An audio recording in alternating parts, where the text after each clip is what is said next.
کوئی کسی کو برا نہیں بولے گا. تو پھر آیت کا مطلب آیت کہاں چلی جائے گی کہ تأمرون بالمعروف وتنہون عن المنکر. تمہارا کام ہے یہ. تم امت وسط ہو, تم امت محمدیہ ہو. جو انبیاء کرام علیہ السلام کا کام تھا وہ تم کو سونپا گیا. اب اس کام کو آگے بڑھانے کے لیے کوئی نبی نہیں آئے گا, تم نبی کے وارث ہو. اللہ رب نبی کریم صلی اللہ علیہ وسلم کا فرمان کہ العلماء ورثۃ الانبیاء, علماء جو ہیں یہ نبی کے وارث ہیں. اور یہ یاد رکھو کہ نبی جو وارث بنا کر کے جاتا ہے درہم و دینار کا وارث بنا کر نہیں جاتا. یہ کتاب کا علم, قرآن کا علم, اس بات کا وارث بنا کر کے جاتا ہے. اپنی وراثت کا حق ادا کیا. باپ کی وراثت میں اگر حصہ ملتا ہے تو اس کو لینے کے لیے اور اس سے فائدہ اٹھانے کے لیے ساری آیتیں اور ساری احادیث آ جاتی ہیں. اور جس چیز کو نبی نے وراثت میں دے کر کے گیا اس کو بیان کرنے کی جب بات آتی ہے حق اور باطل کی کشمکش میں تو سب پیچھے ٹھنڈے راستے میں. بات کون کرے گا؟ اس عوام کے سامنے کلیئر کون کرے گا کہ صحیح کیا ہے غلط کیا ہے؟ کسی کا کوئی جواب نہیں آیا.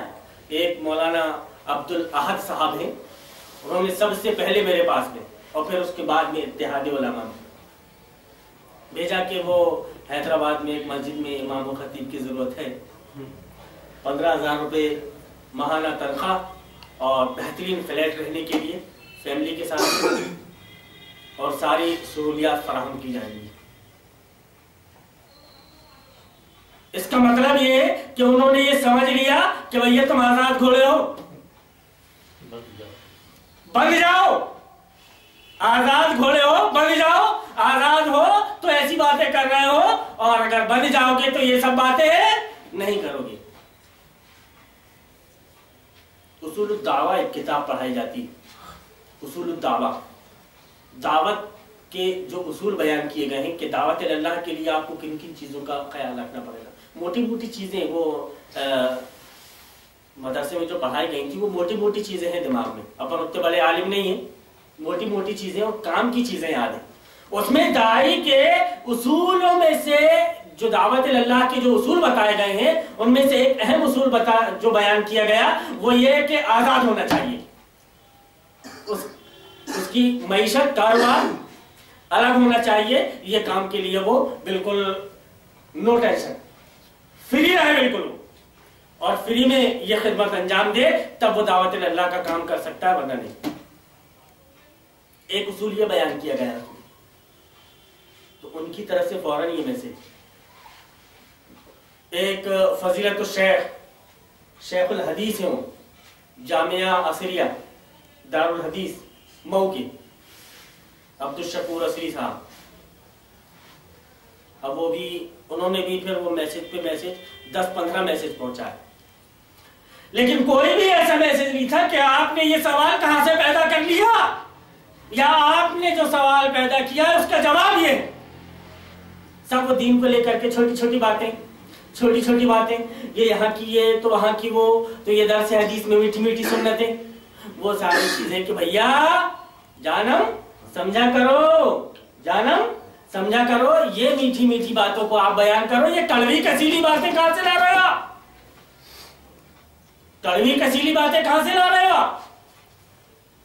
تو کیسے مومن آپ کیسے مومن کہ کوئی چیز آپ کے عقیدے سے ٹکرا رہی ہے, کوئی چیز آپ کے اسلام سے ٹکرا رہی ہے, پھر اسی کو فالو کر رہے ہو, پھر اسی کو مان رہے ہو, پھر آپ کا عمل وہی ہے اور ڈھٹائی کے ساتھ عمل ہو رہا ہے. یوں تو تصویر غیر ضروری تصویر ممنوع, غیر ضرور تصویر ممنوع. تو پھر یہ ترنگا پھہراتے وقت اور بچے جو مختلف ناحیے سے پروگرام دے رہے ہیں ان کی فوٹو کھینچ کر واٹس ایپ کے گروپوں میں ڈالنے کی کیا ضرورت ہے؟ کیا بتلانا چاہتے ہو آپ؟ کیا بتلانا چاہتے ہو آپ؟ آپ کے مزاج میں, آپ کے دل میں